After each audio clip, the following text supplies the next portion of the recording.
How is this for a background? I'm not loving, this is where I do my client sessions, but Oh yeah. Yeah, I think it looks good. I know. How does my audio sound? I don't know that I necessarily need these headphones, but it makes me feel sounds great professional. actually. Okay. Actually, let me sit in one other place and tell Sure. me where you think is better. Okay. Josh doesn't like it because if he comes down the stairs, he like appears for 1 second. Oh yeah. And he's really embarrassed. I don't want to be on your screen. So, okay, hang on a second. I don't know that it actually meant I got all these cords twisted. Technology carrying it around with us. Okay. I know that is one of the things though, like speaking about the quarantine that we're all in. And I mean, thank goodness for technology, well, Oh my like if this God, I were know. 20 years ago, what would we be doing? Twenty I mean, it would five. just five. Yeah. I mean, it would just be so much harder to connect with people, you Mhm. know? Well, now the light, because I'm next Yeah. to the The light window. might be better in the other spot. Okay, back we go. I just hate that blank wall. That's because I'm sitting on my couch. All Mhm. right. All right. Leave it as is. Okay. All right, so welcome everyone.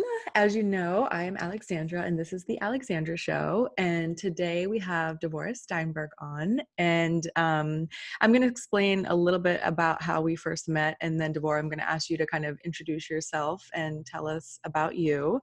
But I first met Devorah when I lost my mother when I was 23. And obviously for a multitude of reasons was really struggling and looking for someone to kind of help guide me through that path. And we have talked about this over the years because I don't even know the exact person that referred me to you because it was somebody that my Yeah. dad had worked with in Boston, but I don't think she was the person that actually saw you. And if I couldn't even tell you her name right now, but through some divine intervention we were connected.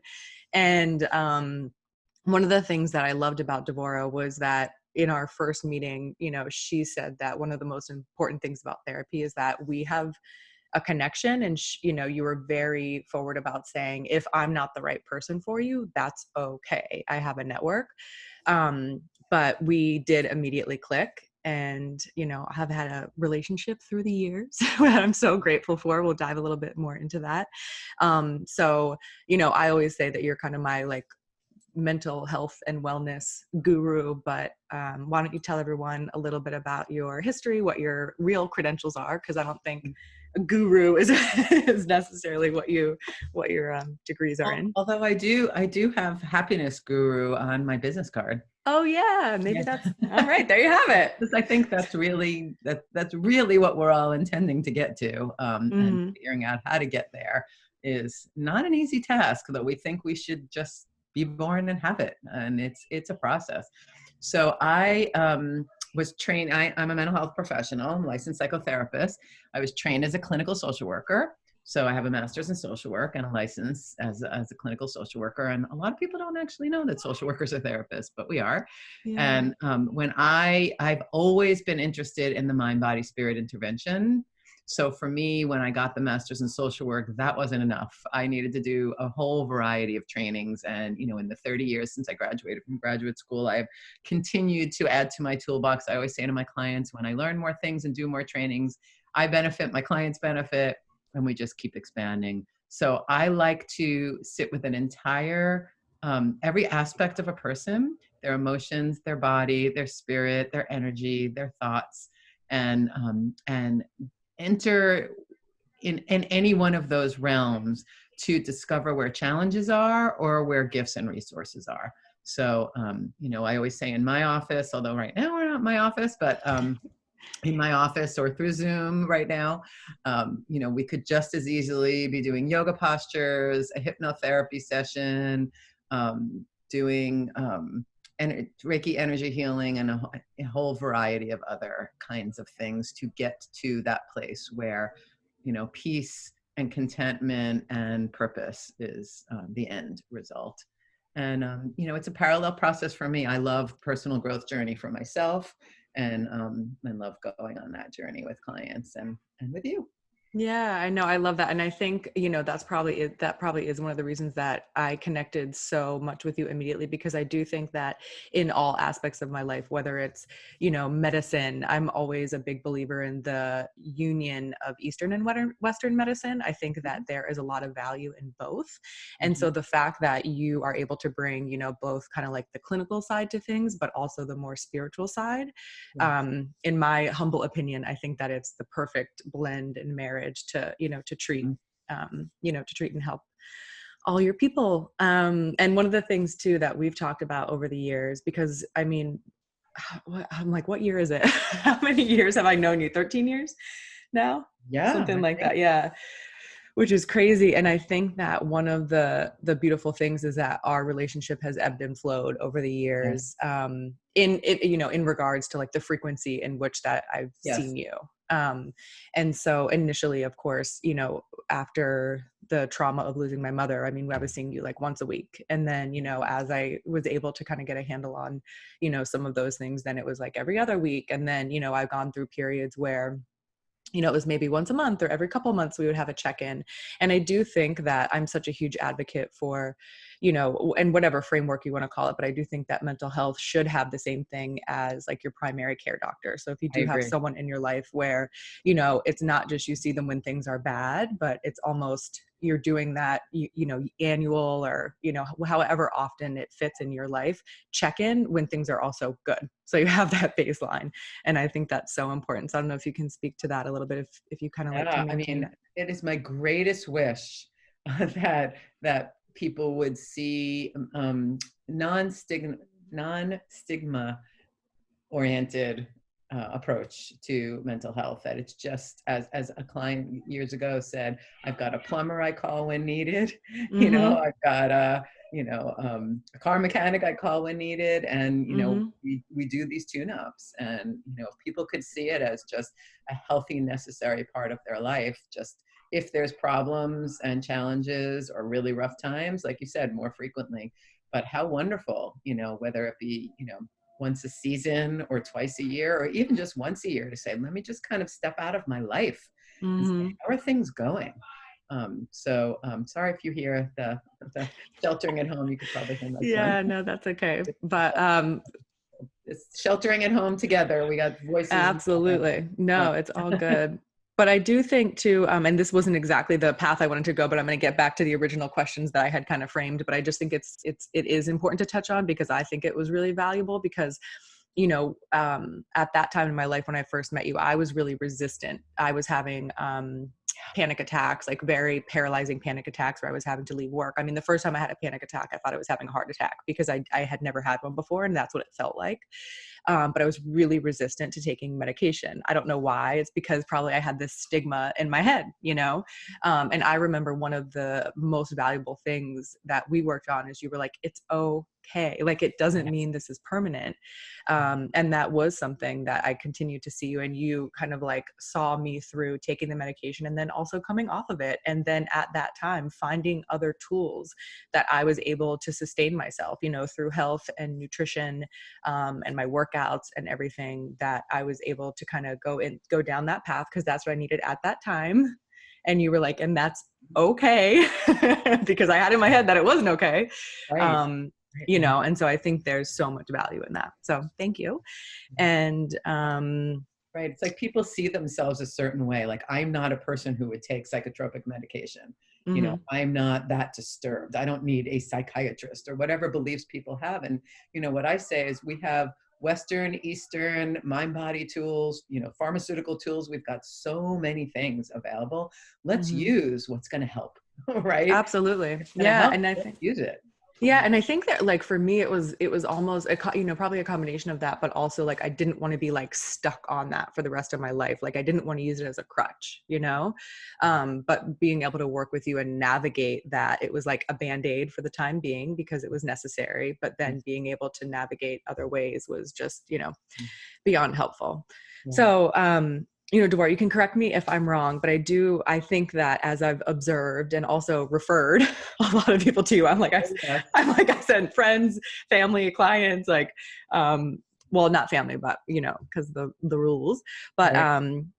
but that a large part of your demographic of your clientele are women kind of in their late 20s and 30s Yes. who you help guide through that unique time of life. I think specifically when women can feel the societal pressures to do things kind of on a certain timeline. Yes.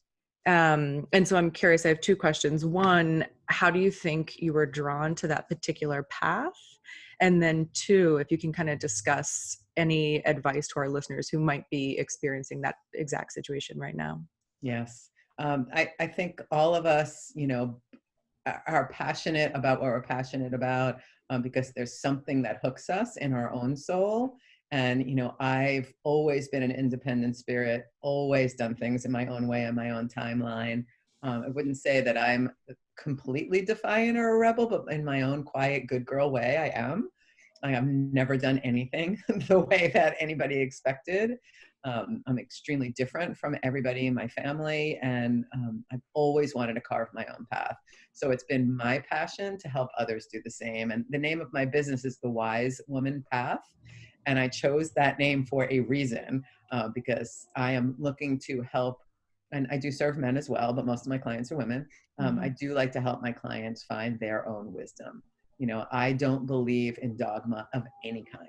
It's never works for me, and it doesn't work for many other people. So, my passion is to serve people who are saying, I want to find my own life and my own road and feel okay about doing my own version of defiance, and finding my own place of contentment. And I think 20s and 30s are the era of being in your 20s and 30s is such a time when you are really entering adulthood and making your own choices in a really independent way for most people for the very first time.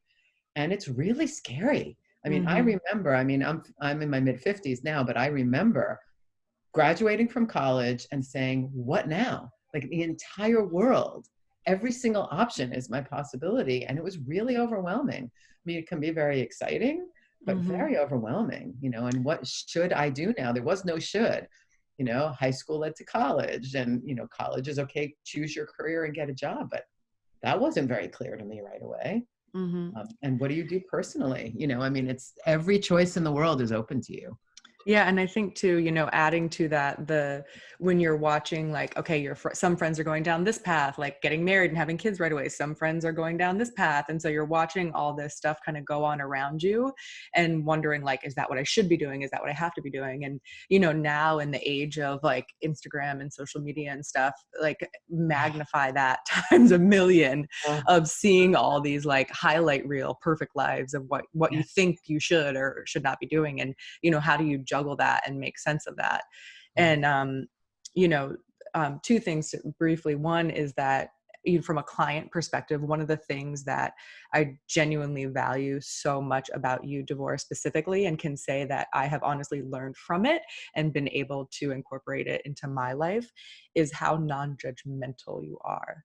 Like, there was never a moment when I walked into your office, if I was going to share something, that I felt like you were going to place judgment on that. And I think that is, maybe some people think like you would take that for granted in your field, but I don't think so. I think that is a very unique, really, really special thing. And like I said, selfishly, I was able to learn from it, because we all think like, oh, I'm not judgmental, but like, of course, I guilty, Yeah. and Yeah. so being able to learn from that. But like I said, from a client perspective, the, to have that comfort of being able to walk into a room and know. Yes. I call it, when I'm in a client session, that is sacred time and sacred space.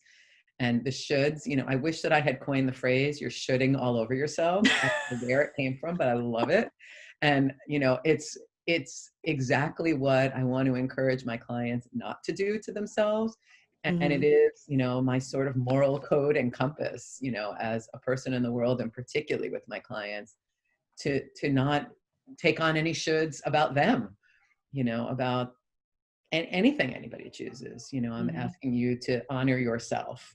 And whatever that might look like for you is very individual. So There's no judgment. That's true on my part. And it is a very rare thing to have a judgment-free space. Yeah. And it's something that I've heard over the 30 years in my practice from my clients. They appreciate so much. Yeah, it's definitely really special. And I have as you know, I have a red couch in my office, and you're smiling. Yeah. You know, the red couch, and I have clients say like, oh, when I sit on the red couch, like I'm so relaxed and comfortable, you know, like it really is that sacred space. And it is necessary. If there isn't safety and trust in that space, how are you going to learn to create that with yourself, or be able to address really challenging patterns and fears and beliefs and experiences that you've had, you know, that you're holding in your body and holding in your heart? You have to release some things, and you have to take on some new things in order to do that really deep, lasting personal growth. And my work is about getting to the roots of things, not just all the little, you know, slight little symptomatology or details. We want to get to the permanent changes. And you are the poster child of personal growth, Alexandra. Oh, thank you. You are. I mean, I'm remembering when I met you, you know, if I may. What a mess I was. Like the habits that you had with like nutrition and movement and self-care, like you were young, you were in your early 20s, you hadn't figured that out yet. Like you are so profoundly different in who you are and how you live, you know, on the most basic level, like a cellular level almost, that you really have taken this on as your personal quest, and it has resulted in huge benefits for you. Wow. Thank you. Well, and thank you for being my guide for a lot of it. But so, you know, what I was hearing from you, Devorah, is that you said that you kind of walked your own path. And so that's what drew you to, you know, to helping others kind of in that role. And that's one of the lessons that I feel like I gleaned from you and continue to, and to share with other people if the opportunity ever arises, is that, you know, you can have everything, and maybe it won't be in the particular order that you saw it, or in the exact way that you envisioned it when you were a certain age. But I'd love for you to speak a little bit to that. Yes, absolutely. I'm going to start with a dream that my dear friend once had, that an angel came. This is a true story. An angel came to her. I think I must have told you this. You did, yeah. An angel came to her, and the angel said in the dream that my friend, had to deliver a message to me. So the angel was delivering a message for Devorah to my friend Darcy in a dream. And she said, tell Devorah that she will have everything that she wants in her life, although what she thinks she wants may not be exactly what ends up resulting in. It won't come in the timeline or the form that she expects. And, you know, that was an unbelievable gift. Because, you know, again, what we think we want and need, or when, we may not actually be accurate about that at the time. You know, when I think, oh, you know, like I wanted so much, you know, to be a mother in my late 20s, and I remember turning 30 and being childless and being miserable. I didn't have my son till I was 41. What a gift that I was that age. Like I would have never believed that would have been better. You know, when I was 30, I would have been terrified about, what do you mean 41? That's way too old. You know, it was much, much better for me. Yeah. And, you know, I now trust the process. And that's what I encourage anybody who's suffering right now with. This should have happened. And listen, I'm going to use this word a lot. This should, or I even want it to, or I'm impatient, or I'm afraid it's never going to happen. You know, it really is trusting the process, trusting yourself, that when you are ready. And you were just sharing with me, you know, off camera when we were chatting before, you know, some of your timeline things, like, oh, you know, now I get it. You know, hindsight is 20/20 vision, and really trusting that when things unfold as they will, that later you will look back and say, oh, now I know. Like now I know why I didn't have a child at 30, but at 40. I couldn't know that at 30. I needed to have lived up to 41. And my, you know, that trust in yourself and the universe is really, really hard when you want something now and you're afraid you may never have it. And, you know, I can't guarantee that what isn't now will be, but what exactly is right will unfold for you. And I think being in your 20s and 30s is so hard because you don't have enough life experience yet to trust that process. To really see. Yeah. And I think a lot of times you think you do, you know, like when you're that age, you think you know everything. Like I've experienced everything. I know everything. And so why not this, you know? And it's not until you're on the other side. The biggest problem is saying this phrase. And I admit I have said it inside of myself too. I'm on this journey as well. I have not figured out every single thing. I know a heck of a lot more than I did a decade or two ago. But, what is wrong with me that this hasn't happened is a really challenging belief. And once we start with that, we say, now we have something to work with. Because what is right with you that is unfolding now. And so in those moments, say where someone is thinking like, what is wrong with me? And they're looking at other people's lives and thinking, why don't I have this thing that I want? What's something that they can do or something they can say to themselves to shift that? What can they replace? What's wrong with me? What would that mantra be? Right. It really is. And this sounds so mundane, but it really is true. It's what is working for me now? What is right with me?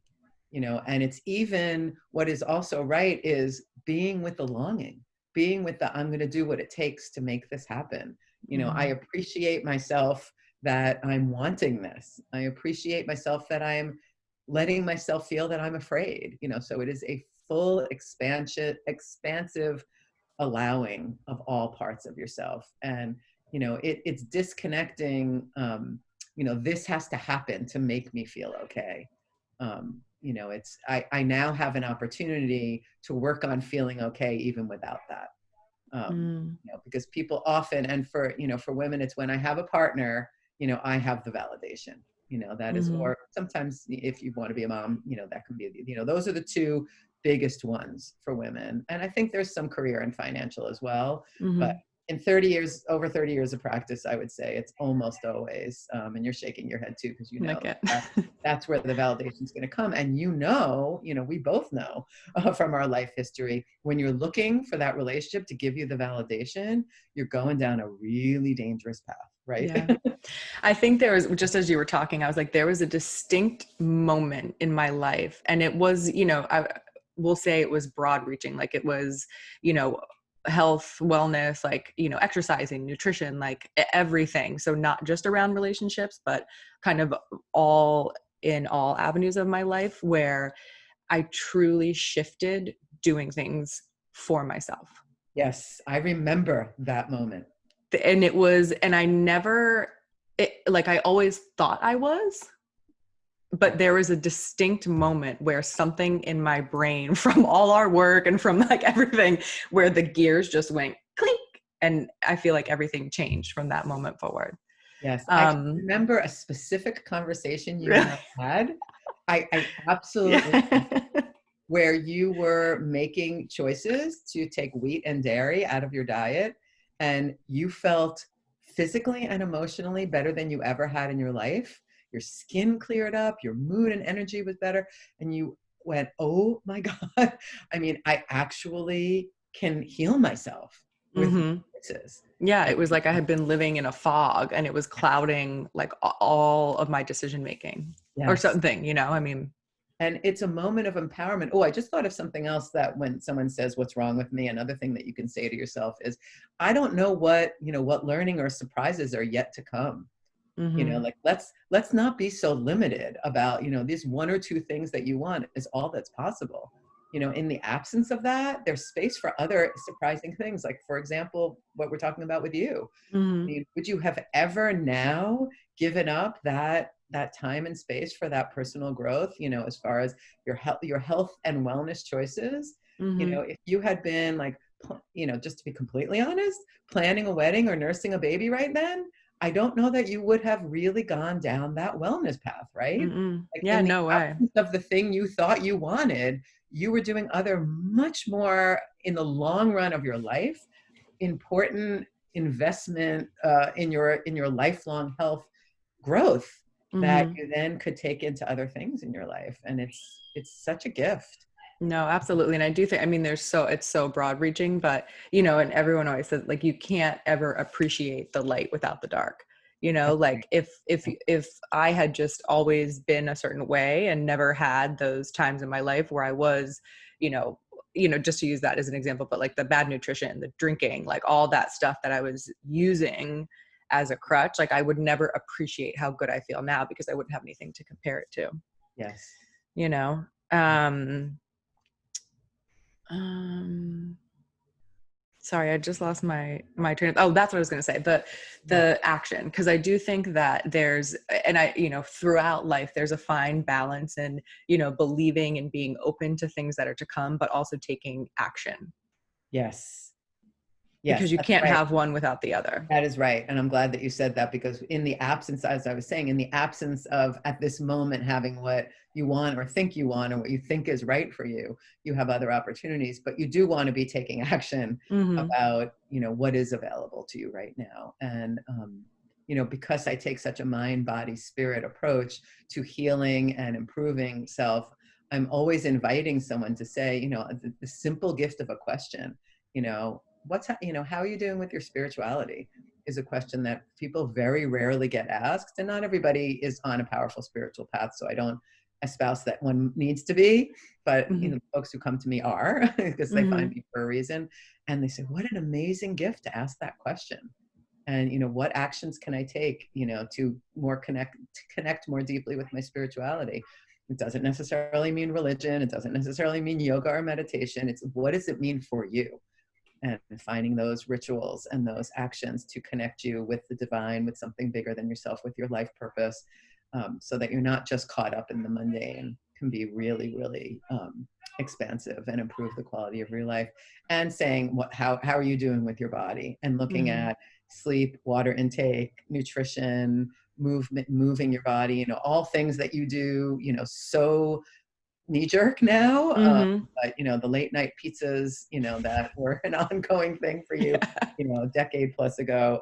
It's just not what you choose anymore, because it doesn't make you feel good. It's Yeah, not. it doesn't serve. And I think too, with that, if I can say, like, finding people in your life who will support you on that journey, Yes. and obviously Devorah was a huge, really important, and continues to be in my life, that was able to support me on that journey. But finding people who support you in kind of an honest and nurturing way, but also hold you accountable. Yes. And that was another thing that I would like, Yeah. you never, how do we say, like, I mean, I don't want to say like you didn't sugarcoat things, but you would always hold me accountable, Yes. and Yeah. not just kind of like placate, which Yeah, I well, it's really hard to hold respect. ourselves. It's hard to hold ourselves accountable, so we Yeah. need somebody else to do it. Yeah. And that's why I love that I integrate, some of the spiritual life coaching with the therapy, because that's where some of the accountability piece comes in. Therapists, Mm-hmm. it's okay, don't Mm-hmm. worry about it, like nurturing and empathic, and not saying, wait a minute, you deserve this for yourself. Mm-hmm. And one of my clients coined this phrase that I love.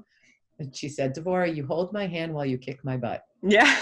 That's perfect. And I love that, because I Yeah. think that we all need a little bit of both, and I Yeah, need to. absolutely. I'm really, really pretty good at holding myself accountable, but not always about everything. If there's Yeah. something I'm struggling with, then I say, who's going to help me, do that, with, Mm-hmm. um, you know, um, pattern or habit that I'm trying to change. Yeah, no, it's huge. And it's like, why do we need, personal trainers and people to be teaching Right. fitness classes? Like I have a baseline, baseline. I'm not claiming I'm an expert, but I have a baseline understanding of what I need to do to work out.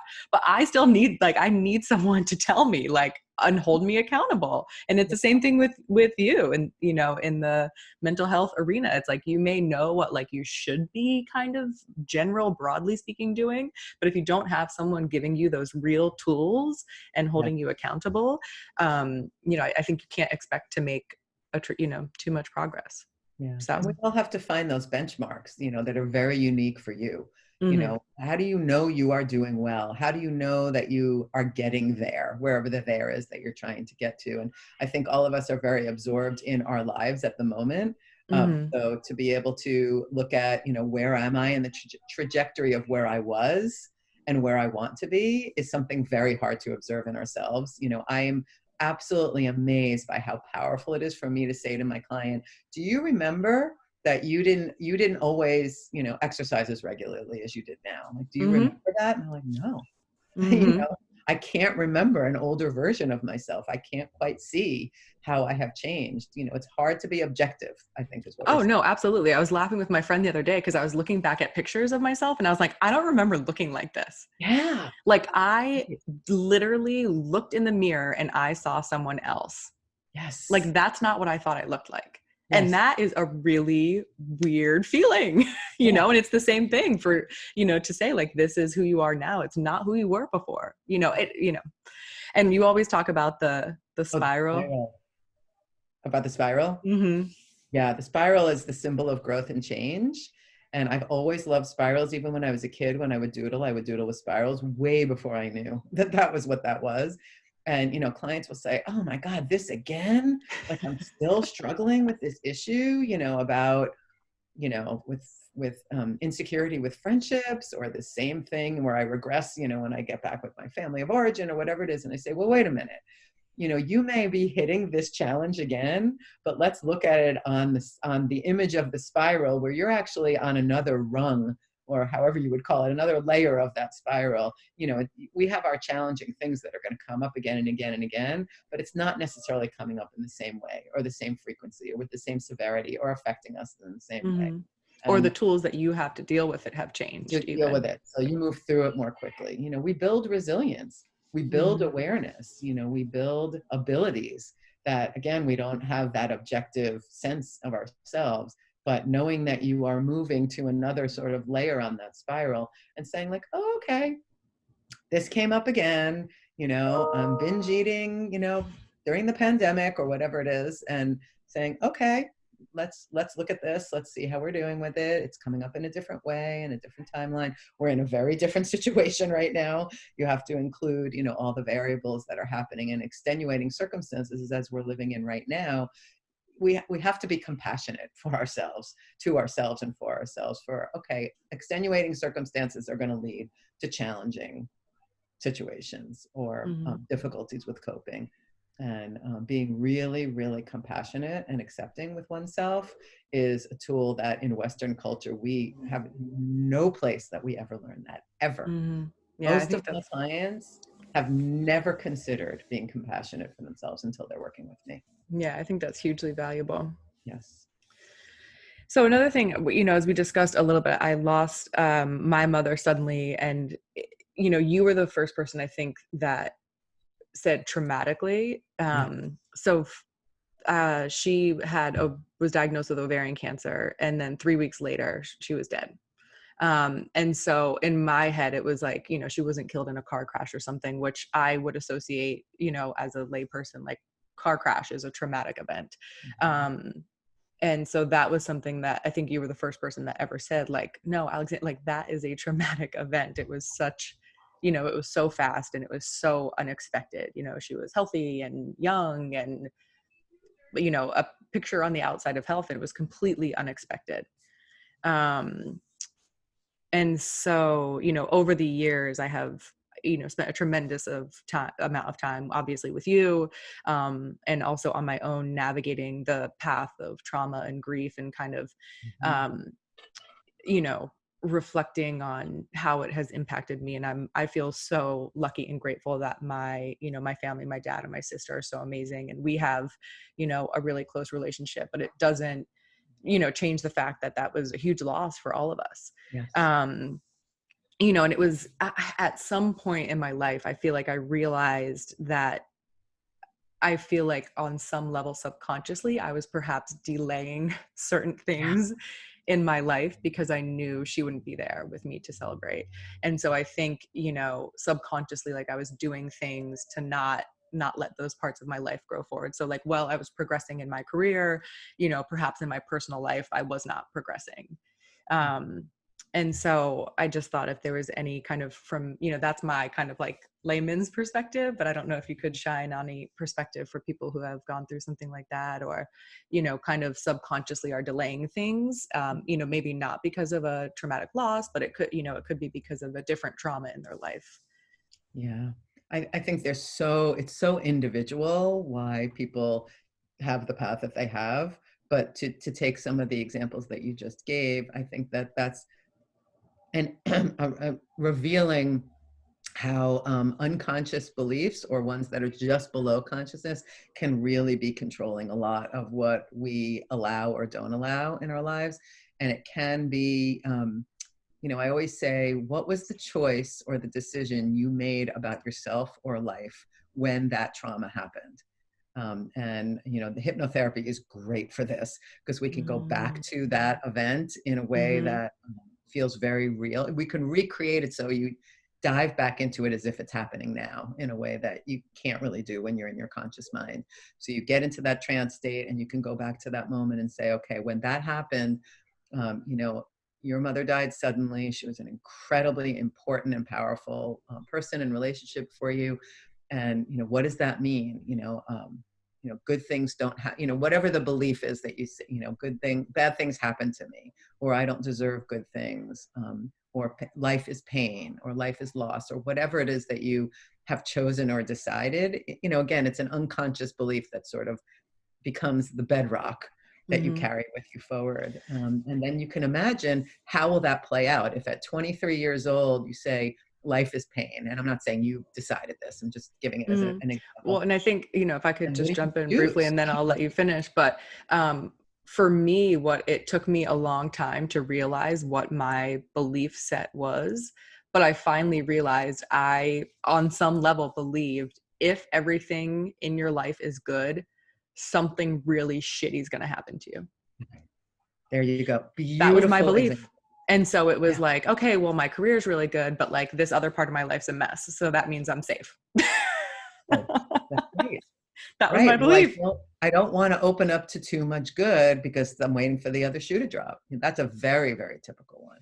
And until you can really, I call it spiritual and emotional archaeology, get to dig down and find out what it is that someone is carrying from that challenging experience or traumatic event, or even just beliefs that you've carried just from experiences you've had in life, even if it's not particularly a traumatic event, that is going to determine, at every one of those crossroad moments in life, I'm, say with dating, it's like, well, I can go out with Mr. Nice or Mr. Jerk.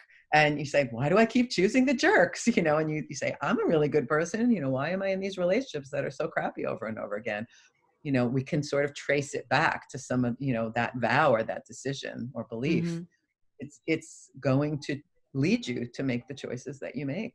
And you can make different choices, but you have to uncover, some of those unconscious beliefs so that you can make better choices consciously. Yeah. Yeah. And I thought, you were the perfect person to kick off my podcast with, because I have been talking about doing a podcast for, I don't know, the last 4 or 5 years. Like I literally have notes in my phone from, no exaggeration, 2016 of people I want to interview and what I want to interview them on. And here we are in 2020. And now, that we are quarantined, I said I don't have any other excuse. I can't say I don't have the time, because I certainly do.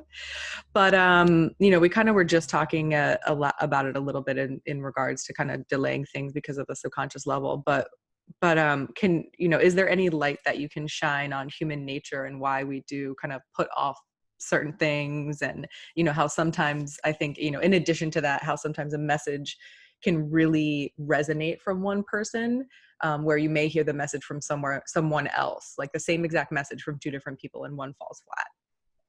Yeah. So those are kind of 2 different things, but I'm curious. So were you asking about what in human nature leads us to procrastinate or delay things that we otherwise want? I would say I can coin it in a very simple phrase, which may be surprising as people are listening, which is fear of failure and fear of success. The fear of failure people get, the fear of success is the very surprising one. If I take a risk, if I do this, it might not work out. And then again, depending on what belief you have, like what's wrong with me? Why hasn't this happened? That you might be caring about other things. If the podcast doesn't go well, then it means something negative about you. And that's a very simple explanation that people get. But I think the fear of success is much more interesting and much more challenging. What if it actually goes well? And we can open up Pandora's box. I was going to say we need a whole nother episode because that was, it's like the person who writes the bestseller novel, right? They go, this is what I wanted. I wrote my first novel. It's on the New York Times bestseller list. millions of copies have sold. Now I have to write another great novel. Now I have to keep this up. Now I have to, everybody feels this is not human pathology. This is human nature. Everybody feels that there's some way that they are limited, that there's some way that they're compromised. So to say, I have to show that, shine that way again, and keep up with that. Who's going to figure out, that I am, just an actor here? That this is not really my true self. And that is a really hard thing, to let yourself live in the light and in the success, and say, in my vulnerability, in my fallibility, in my imperfection, I will have this success. I don't have to be perfect for someone to love me. I don't have to be brilliant to have my podcast go well. I just have to be real. I just have to be authentic, and that's good enough. And, we all know, like, or at least for me, when somebody shares their vulnerability, that's when I connect with them. That's when I admire them. And the perfect example is, I love this, Sarah Blakely, who founded Spanx. She is a rock star, this woman. Right when, we were maybe sheltering at home, maybe, I don't know, a week and a half, my friend said to me, look at Sarah Blakely's, and people should go back and look at this, look at Sarah Blakely's Instagram feed. Okay. She took a video of what a mess she has 4 young kids, what a mess her house was. I mean, like, a mess beyond anything I've seen ever.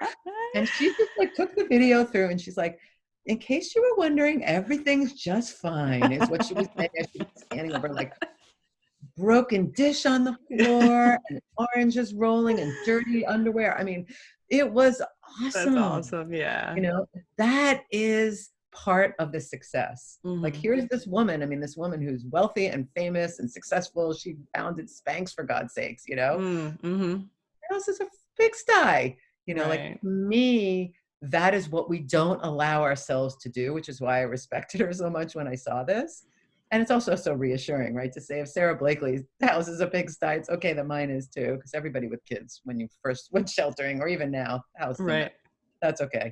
We can be imperfect and still be successful. We can be imperfect and fail, and say, okay, what have I learned from this? How can I do it differently? Let's try again. So it's very, very hard to integrate our authenticity and vulnerability and imperfections along with either our failures or our successes. So as a result, I just will stay and not do it. Yeah. Stay stagnant. Yeah. No, I love that. I know I was going to ask you, if you could give women and men who are struggling with kind of their timeline, one nugget of advice. I kind of love what you ended on, but if there is any other kind of parting thought, just one nugget of advice, what you could give people, what would that be? As I would say, as unbelievably new agey or overused it may sound, this is absolutely the truth, which is, you deserve happiness, love, peace, and you are exactly perfect who and how you are.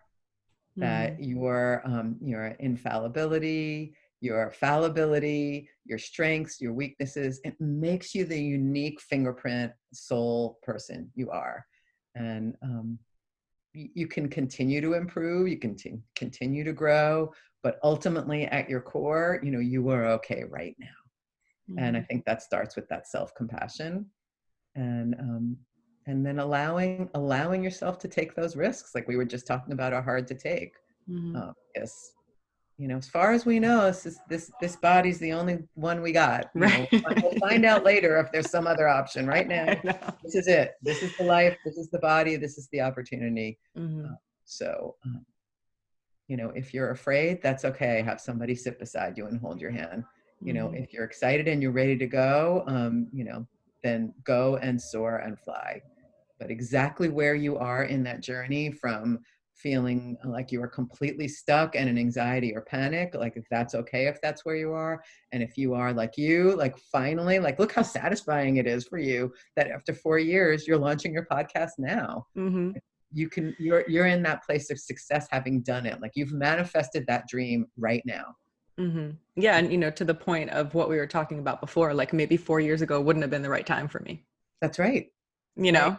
And all that you did in the last 4 years in your growth and your, in your work and your life and your spiritual journey has brought you to the best place. Like me, becoming the mom at 41. It would have, if you had told me when I was 20 that I wasn't going to have a child until I was 41, that would have been devastating news for me. Yeah. Right. But again, in retrospect, hindsight is all that clarity. Yeah, because you can't see it. I want everyone to go back and like rewind and listen and to record down that nugget that Devorah said, because I think it's so valuable. I couldn't repeat it right now, but record it, write it down in a mantra, like record yourself saying it. So when you are feeling stuck, or when you are feeling like I can't see, the forest through the trees, like I can't see what my future will hold, go back and, like I said, either record Devorah saying it or write it down and record yourself saying it, so you can hear yourself saying what she said. You do deserve it. You can have it. Be compassionate. And when we say it, you do deserve it, you can have it. Whatever you think it is now may not be the it that it will be. I mean, I always say, at 55 years old, my life is nothing like I had imagined when I was 30 or I thought I wanted. And, there's still things that I'm working on and so many things that are better. Right. If I had only gone by what I imagined I wanted, there's so much that wouldn't have happened, so much that wouldn't have been allowed to come in. So be open to the awe and the wonder and the unfolding. Yeah. There are surprises to come. There's a quote, and I was going to try to look up really quick. I can't remember who said it off the top of my head, but it's, and it's applicable in life and what we're talking about. It's especially applicable, in the, current pandemic that we're in, but in so many situations, you can see what you'll lose, but you'll never be able to know what you can gain. Yes, exactly. And this is reminding me of one of my favorite quotes, which is, when you've come to the edge of all the light you have ever known and about to step out into the darkness of the unknown, faith is knowing that one of two things can happen. There'll be something solid to stand on, or you will be taught to fly. I love that. So you don't know. I mean, when you're in the darkness of the unknown, you don't know what's going to unfold. And wow, if you could be taught to fly, it's kind of what we're all doing now. Talk about being in the unknown, the darkness of the unknown. Our entire planet is living in the darkness of the unknown now. And the big fear that people are asking is, when are we going to be able to come out of shelter? What's going to happen? How's life going to be afterwards? These questions don't have answers yet. We will live them as they unfold. Yeah, I know. I feel like we have like 5 more sprouts of things I could interview you on just from our conversation today.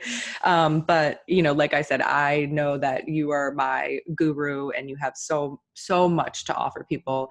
And one of the most valuable things too that you do offer people is even referrals. Like, if for example, if I'm seeing you and one of my family members cannot see you because it's a conflict of interest, you're able to refer to other people in your network, which is hugely valuable.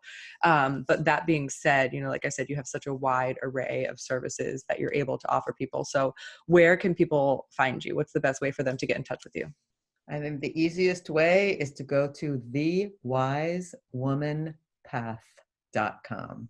Awesome. And I will link that on my website and on, on this video, and of course, everywhere I'm posting. Yes. Well, I am more than happy to help and guide and walk beside anybody who is on this path, mind, body, spirit, healing, growth, transformation, change, celebration. No one should do the life path alone. I love that. Way too hard. Well, thank you so much, Devorah. Like I said, there's so many other conversations. So maybe we will, if we get some good feedback, maybe I'll re-interview you on all the other things that we have. But I so appreciate your time. Like I said, I so appreciate everything that, everything that we've worked on over the years personally. So, well, I have to say what I don't think that anybody realizes is the blessing for me to walk the path with you. Like I remember when you said 4 years ago you wanted to start the podcast. So I am celebrating with you that you're doing this now. That's a joy for me that you are manifesting something that you want. So there's so many gifts that I get from watching you thrive and grow. And that's a powerful gift. There's nothing better than to see you do what you want to do. Wow, that's awesome. Thank you. You're so welcome. Blessings to you and to everyone listening. Awesome. Be in peace. All right.